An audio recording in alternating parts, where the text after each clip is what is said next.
프랑크푸르트 국제공항에서 충격적인 일이 벌어졌습니다. 중국의 VIP들이 공항 한복판에서 난동을 부리다 경찰에게 연행되는 믿기 힘든 상황이 발생한 것입니다. 세계 2위 경제대국의 상류층 인사들이 도대체 무슨 일을 당했길래 이런 일이 벌어진 걸까요? 더욱 놀라운 것은 바로 옆 입국 심사대에서 일어난 기적 같은 광경입니다. 한국인들은 마치 유럽연합 시민들처럼 자유롭게 입국 심사를 통과하고 있었기 때문입니다. 대체 어떻게 한국은 세계 최강대국들 사이에서 이런 특별한 대우를 받게 된 걸까요? 오늘은 중국 금융가가 직접 목격한 충격적인 현장 스토리를 전해드리겠습니다. 한국이 어떻게 세계에서 가장 신뢰받는 나라가 되었는지 그 놀라운 비밀을 지금 공개합니다. 시작하기 전에 구독과 좋아요 부탁드립니다. 그럼 지금부터 그녀의 이야기를 들어보시죠. 저는 프랑크푸르트 공항 비즈니스 라운지에서 동료들과 함께 여유로운 시간을 보내고 있었습니다. 베이징으로 돌아가는 비행기까지 아직 2시간이나 남았죠. 저희 옆자리에서는 정부 고위직 자제들과 성공한 사업가들이 중국의 경제력을 자랑하며 이야기를 나누고 있었습니다. 왕리안은 자신의 아버지가 베이징시 고위 관료라며 목소리를 높였습니다. 우리 중국은 이제 세계 최강국이에요. 유럽에서도 우리를 무시할 수 없죠. 이번 출장에서도 느꼈지만 다들 중국 시장을 절실히 원하고 있어요. 저도 그 말에 고개를 끄덕였습니다. 글로벌 금융사에서 일하면서 매일같이 중국 경제의 영향력을 실감하고 있었으니까요. 제 옆자리의 장메이는 중국의 유명한 사회관계망 인플루언서입니다. 맞아요. 이번에 제가 유럽 브랜드들과 미팅을 했는데 다들 중국 시장에 진출하고 싶어서 안달이더라고요. 중국의 소비력이 엄청나니까요. 비즈니스 클래스 라운지의 고급스러운 인테리어가 저희의 자부심을 더욱 높여주는 것 같았습니다. 독일 항공사 직원들은 정중하게 저희를 대접했고 샴페인도 계속 리필해 주었죠. 저는 베이징 최고의 명문대를 나와 글로벌 금융사에서 일하는 28살의 애널리스트입니다. 어린 시절부터 부모님의 든든한 지원 아래 최고의 교육을 받았고 해외 유학도 다녀왔죠. 페이페이, 우리 이제 슬슬 입국 심사대로 가볼까요? 왕리안이 제안했습니다. 저는 우아하게 샴페인 잔을 비우고 일어났습니다. 비즈니스석 승객 전용 입국 심사대가 있다고 들었거든요. 저희 모두 VIP니까 금방 통과하겠죠. 라운지를 나서는 순간 장메이가 농담처럼 말했습니다. 우리 같은 VIP는 따로 모시고 가야 하는 거 아닌가요? 모두가 웃음을 터뜨렸죠. 하지만 그 웃음이 오래가지는 못했습니다. 입국 심사대로 향하는 동안 저는 제 루이비통 캐리어를 끌며 자부심에 차 있었습니다. 이번 출장에서 맺은 계약들을 생각하니 더욱 뿌듯했죠. 유럽의 투자자들이 저희 회사와 거래하기 위해 얼마나 열심히 노력했는지 모릅니다. 하지만 입국 심사대 앞에 도착한 순간 저희의 자신감에 첫 번째 균열이 생기기 시작했습니다. 비즈니스석 승객 전용 심사대는 보이지 않았고 그저 국적별로 나뉜 긴 줄만이 눈에 들어왔죠. 더구나 중국인 전용 줄은 다른 줄들보다 훨씬 길었습니다. 이게 무슨 상황이죠? 장메이가 눈살을 찌푸리며 물었습니다. 저도 이해할 수 없었습니다. 분명 중국은 세계 2위의 경제 대국이고 저희는 모두 성공한 엘리트들인데 말이죠. 잠시만요.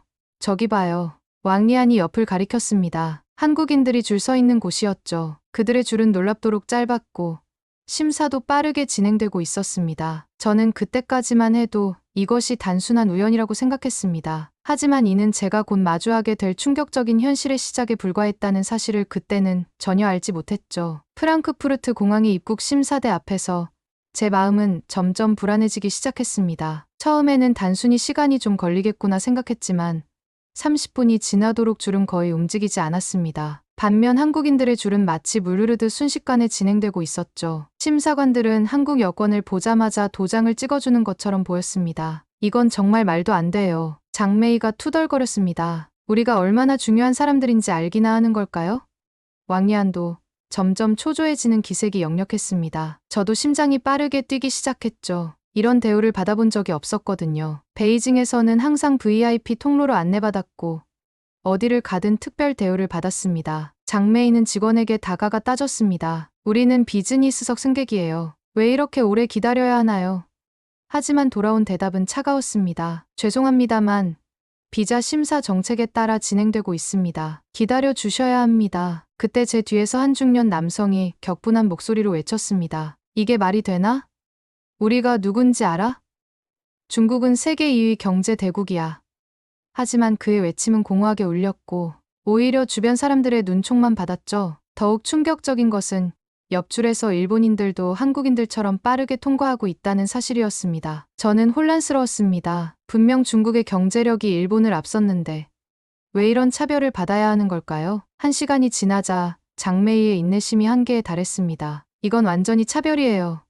소셜미디어에 올려야겠어요. 그녀는 스마트폰을 꺼내 들었지만 공항 직원이 즉시 제지했죠. 공항 보안구역에서는 촬영이 금지되어 있습니다. 왕리아는 계속해서 전화기로 누군가와 통화하며 상황을 해결하려 했습니다. 아버지가 베이징 시청에서 일하시는데 독일 대사관에 연락해서 하지만 그의 노력은 아무런 효과가 없었죠. 저는 점점 더 당황스러워졌습니다. 평소 차분하고 이성적이라고 자부했던 제가 감정을 주체하기 어려웠거든요. 옆에서는 계속해서 한국인들이 순조롭게 입국하고 있었습니다. 그들은 질서정연하게 줄을 서서 차례를 기다렸고 심사대에서는 단 몇 초 만에 통과했죠. 페이페이, 저기 봐요. 장메이가 속삭였습니다. 저 한국인들 전부 일반 관광객 같은데 우리보다 더 빨리 통과하잖아요.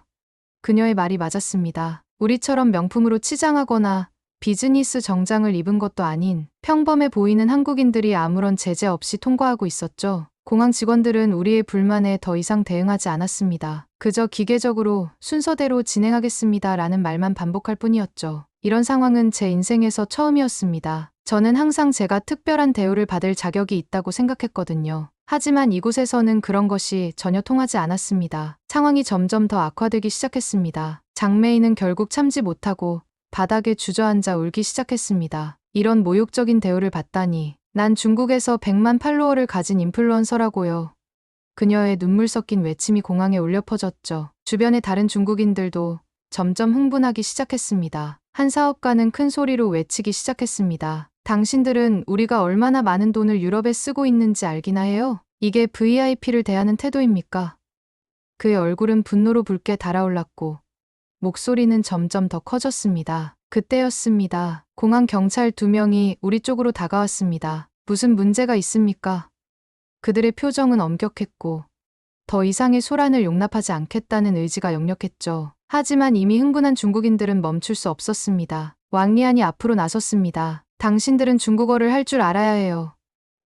우리는 당신들의 가장 중요한 고객이라고요. 그의 말에 다른 중국인들도 동조하기 시작했습니다. 누군가는 차별이다. 또 다른 사람은 인종차별이다. 라고 외쳤죠. 반면 한국인들의 모습은 완전히 달랐습니다. 그들은 조용히 자신들의 줄을 지키며 질서정연하게 입국 심사를 받고 있었습니다. 심지어 어떤 한국인들은 서로 양보하며 노약자를 먼저 보내기도 했죠. 그들의 모습을 보며 저는 묘한 감정이 들었습니다. 장메이는 여전히 바닥에 주저앉아 있었고 이제는 자신의 팔로워들에게 실시간으로 상황을 전하려 했습니다. 여러분, 지금 프랑크푸르트 공항에서 중국인들이 받고 있는 차별적인 대우를 보세요. 하지만 즉시 경찰이 제지했습니다. 보안구역에서는 촬영이 금지되어 있습니다. 핸드폰을 치워주세요. 상황은 더욱 악화되었습니다. 중국인 사업가 한 명이 경찰에게 손가락질을 하며 위협적으로 다가갔고 결국 경찰은 그를 제지하기 위해 실력 행사를 해야 했습니다. 공항은 순식간에 아수라장이 되었죠. 저는 그 모든 상황을 지켜보며 점점 더 부끄러워졌습니다. 우리의 행동이 너무나 품이 없어 보였거든요. 특히 한국인들의 차분한 모습과 대비되면서 그 부끄러움은 더욱 커졌습니다. 페이페이, 당신도 뭐라고 좀 해요.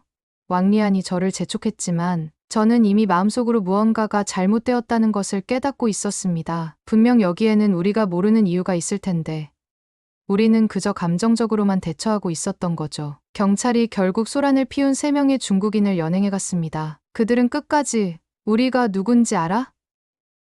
우리는 VIP야 라고 외치며 저항했지만 그들의 특권 의식은 이곳에서 아무런 소용이 없었습니다. 저는 그제서야 우리가 얼마나 큰 실수를 저지르고 있는지 깨닫기 시작했습니다. 그 순간 저는 호기심에 핸드폰을 꺼내 무언가를 찾아보기 시작했습니다. 그리고 놀라운 사실을 발견했죠. 헨리 여권 지수에서 한국이 세계 2위라는 사실이었습니다. 한국 여권 소지자들은 무려 193개국을 무비자로 방문할 수 있다는 거예요. 반면 중국 여권은 62권에 머물러 있었습니다. 이 사실을 알게 된 순간 제 머릿속이 혼란스러워졌습니다. 저는 항상 경제력이 곧 국가의 힘이라고 생각해왔거든요. 하지만 여기 프랑크푸르트 공항에서 목격한 현실은 완전히 달랐습니다. 한국인들은 마치 유럽연합 시민들처럼 자유롭게 입국하고 있었죠. 페이페이, 뭘 그렇게 열심히 보고 있어요? 장메이가 물었습니다. 저는 발견한 내용을 그녀에게 보여주었죠. 한국이 세계 2위라고요? 여권 순위에서요. 그녀의 눈이 커졌습니다. 어떻게 이런 일이 가능하죠?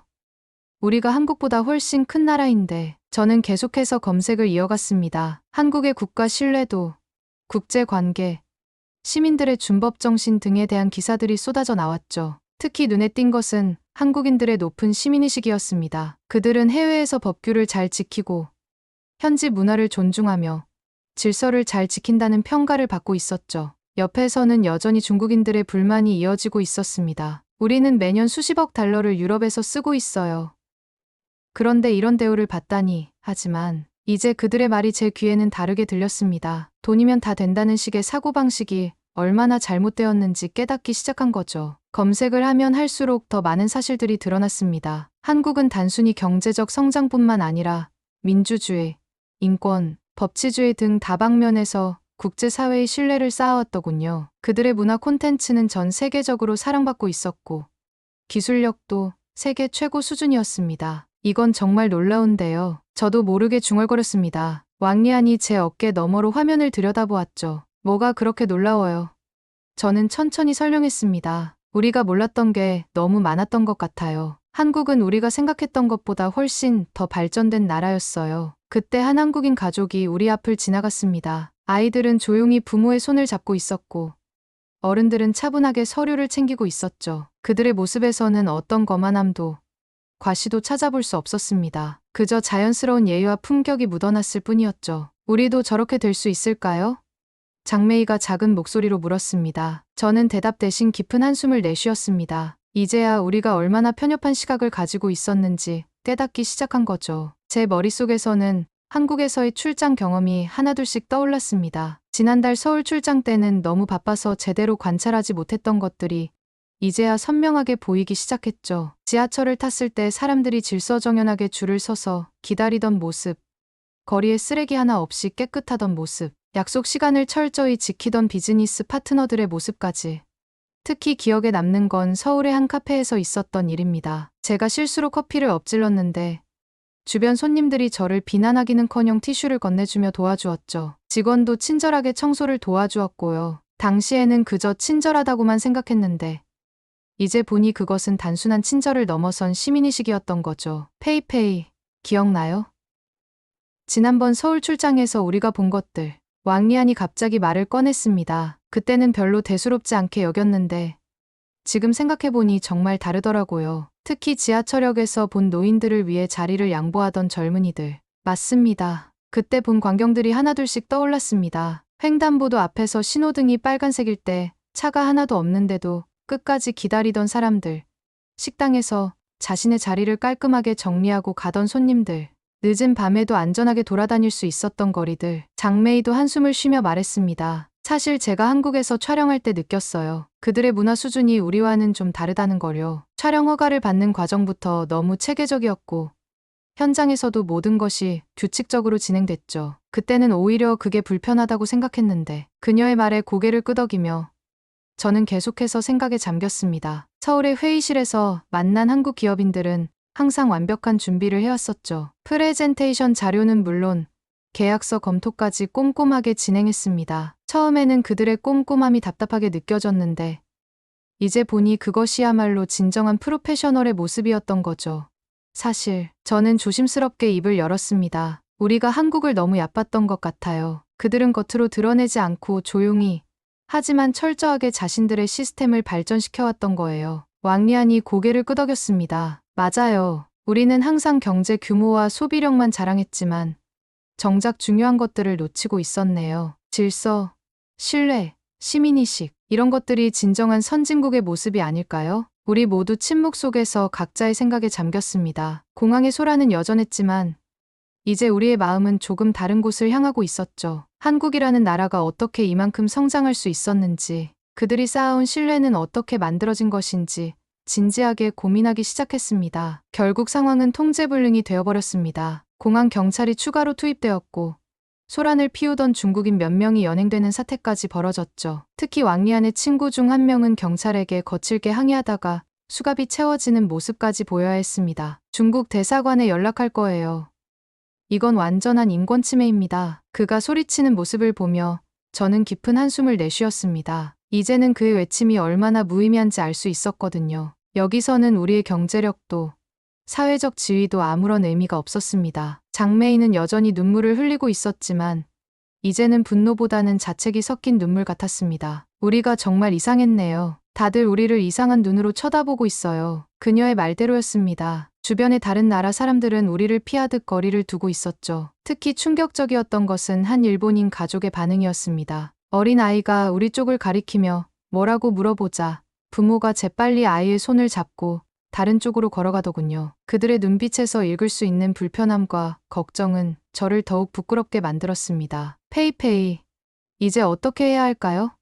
왕리안이 힘없는 목소리로 물었습니다. 처음으로 그의 목소리에서 오만함이 사라지고 진정한 고민이 묻어나왔죠. 저는 잠시 생각에 잠겼다가 대답했습니다. 우리가 할 수 있는 건 차분히 기다리는 것뿐이에요. 소란을 피워봤자 상황은 더 나빠질 뿐이죠. 그때 제 눈에 들어온 것은 한 한국인 사업가의 모습이었습니다. 그는 전화통화 중이었는데 목소리를 한 번도 높이지 않고 정중하게 통화를 하고 있었죠. 심지어 통화가 길어지자 다른 사람들에게 방해가 될까봐 살짝 비켜서서 이야기하는 모습이 인상적이었습니다. 저기 봐요.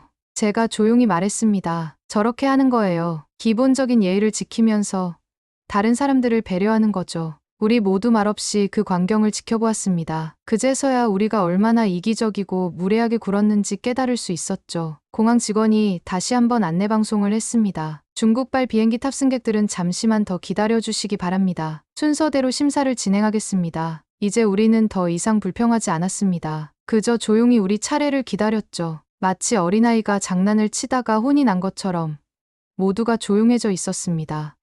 저기, 페이페이. 장메이가 조심스럽게 말을 걸었습니다. 전에 한국 드라마에서 본 적이 있어요. 사람들이 공공장소에서 조용히 있고 서로를 배려하고 처음엔 그저 드라마니까 과장된 거라고 생각했는데 어쩌면 그게 진짜 그들의 모습이었나 봐요. 맞습니다. 저도 한국 드라마를 본 적이 있었죠. 하지만 그때는 그저 재미있는 이야기라고만 생각했습니다. 지금 와서 보니 그것은 한국 사회의 실제 모습을 반영한 것이었던 거죠. 그들의 문화, 예의범절, 사회적 규범들, 모든 것이 자연스럽게 하나로 어우러져 있었습니다. 왕리안도 깊은 생각에 잠겨 있다가 입을 열었습니다. 우리 중국은 항상 5,000년 역사를 자랑스러워했어요. 하지만 한국도 오랜 역사를 가진 나라잖아요. 그들은 그 역사와 전통을 현대적으로 계승하면서 동시에 새로운 가치를 만들어냈더군요. 저는 고개를 끄덕였습니다. 맞아요. 우리는 항상 경제 성장만을 이야기했지만 한국은 그 이상을 이뤄냈어요. 그들은 국제사회에서 신뢰받는 파트너가 된 거죠. 단순히 돈이 많은 나라가 아니라 믿을 수 있는 나라가 된 거예요. 옆에서는 여전히 입국 심사가 진행되고 있었습니다. 한국인들의 차분한 모습이 더욱 눈에 띄었죠. 그들은 질서 있게 줄을 서서 기다리다가 자신의 차례가 되면 신속하게 심사를 마치고 떠났습니다. 어떤 특별한 규칙이나 감시가 없어도 그들은 자연스럽게 그렇게 행동했죠. 이제 우리 모두는 조용히 자신의 차례를 기다리고 있었습니다. 더 이상의 불만도 항의도 없었죠. 그저 묵묵히 서서 우리가 방금 전까지 보여준 행동들을 되돌아보고 있었습니다. 그리고 그 속에서 우리는 새로운 깨달음을 얻고 있었죠. 드디어 저희 차례가 되어 입국 심사대 앞에 섰습니다. 이제는 완전히 다른 마음가짐이었죠. 더 이상 특별 대우를 바라지도 않았고 그저 평범한 여행객으로서 차분히 심사를 받고자 했습니다. 심사관은 여전히 엄격했지만 이제는 그것이 차별이 아닌 당연한 절차로 받아들여졌습니다. 여권과 비자를 보여주세요. 심사관의 말에 저는 공손하게 서류를 내밀었습니다. 옆자리에서는 한 한국인 가족이 심사를 받고 있었는데 그들의 여권을 본 심사관의 표정이 밝아지는 것을 볼 수 있었죠. 별다른 질문 없이 도장을 찍어주는 모습이 새삼 부러웠습니다. 장메이가 제 옆에서 작은 목소리로 말했습니다. 이제 보니 우리가 정말 많이 바뀌어야 할 것 같아요. 단순히 부자라는 이유만으로 존중받을 수는 없다는 걸 깨달았어요. 그녀의 말에 깊이 공감했습니다. 우리는 너무 오랫동안 경제력만을 자랑스러워했던 거죠. 왕리안도 이제는 완전히 다른 사람이 된 것 같았습니다. 더 이상 아버지의 지위를 내세우지 않았고 오히려 겸손한 태도로 심사를 받고 있었죠. 사실 우리나라도 변화가 필요해요. 한국처럼 국제사회의 신뢰를 얻으려면 우리 시민들의 의식부터 바뀌어야 할 것 같아요. 심사관은 제 비자를 꼼꼼히 확인하더니 몇 가지 질문을 했습니다. 방문 목적, 체류 기간, 귀국 일정 등. 전에는 이런 질문들이 불쾌하게 느껴졌는데 이제는 당연한 절차라고 생각되었죠. 오히려 이런 철저한 심사가 있기에 국가 간의 신뢰가 쌓일 수 있다는 생각이 들었습니다. 입국 심사를 마치고 수함을 찾는 곳으로 향하는 동안 저는 계속해서 생각에 잠겼습니다. 한국이 이렇게 신뢰받는 나라가 되기까지 얼마나 많은 노력을 했을까요? 분명 하루아침에 이루어진 일은 아닐 겁니다. 수많은 시민들의 노력과 정부의 정책, 그리고 무엇보다 사회 전반의 의식 변화가 있었겠죠. 다음에 한국에 출장 가면 이번에는 다른 시각으로 보게 될 것 같아요. 제가 말했습니다. 그들의 시스템이 어떻게 작동하는지, 시민들은 어떤 생각을 가지고 있는지 더 깊이 이해하고 싶어요. 장매희와 왕리안도 동의하듯 고개를 끄덕였습니다. 이제 우리는 입국장을 나서며 완전히 다른 사람이 된 것 같은 기분이었습니다. 프랑크푸르트 공항에서의 이 경험은 단순한 불편함이 아닌 우리에게 중요한 깨달음을 주는 계기가 되었죠. 때로는 이런 작은 좌절과 부끄러움이 우리를 더 성숙하게 만드는 것 같습니다. 입국장을 나와 공항 로비에 도착했을 때 저는 마지막으로 한 번 더 뒤를 돌아보았습니다. 여전히 입국 심사대 앞에는 긴 줄이 이어져 있었고 한국인들은 차분하게 자신들의 차례를 기다리고 있었죠. 이제는 그 광경이 전혀 다르게 보였습니다. 그들의 침착함과 질서의식이 부러워지기까지 했죠. 왕리안이 한숨을 쉬며 말했습니다. 처음에는 너무 화가 났어요. 우리가 이런 대우를 받는다는 게 믿기지 않았거든요. 하지만 이제는 오히려 감사해요. 이런 경험이 없었다면 우리는 계속 똑같은 생각만 하고 있었을 테니까요. 수화물을 찾아 공항을 빠져나오는 동안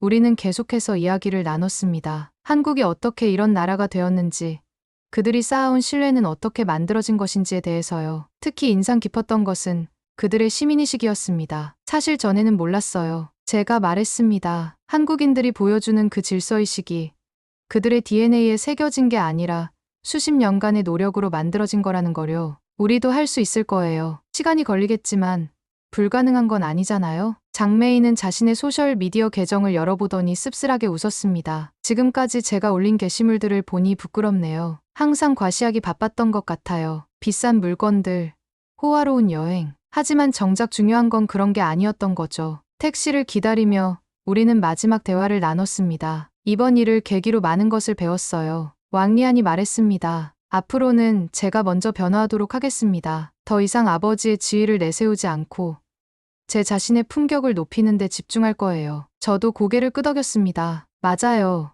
우리가 진정으로 강한 나라가 되려면 경제력만이 아닌 신뢰도 필요해요. 그리고 그 신뢰는 우리 한 사람 한 사람의 작은 변화로부터 시작되는 거죠. 이제 우리는 각자의 길로 흩어질 준비를 하고 있었습니다. 하지만 프랑크푸르트 공항에서의 이 경험은 우리 모두의 마음속에 깊이 새겨질 것 같았습니다. 때로는 이런 작은 깨달음이 우리를 더 성숙하게 만드는 법이니까요. 마지막으로 여러분들은 오늘 영상이 어떠셨나요?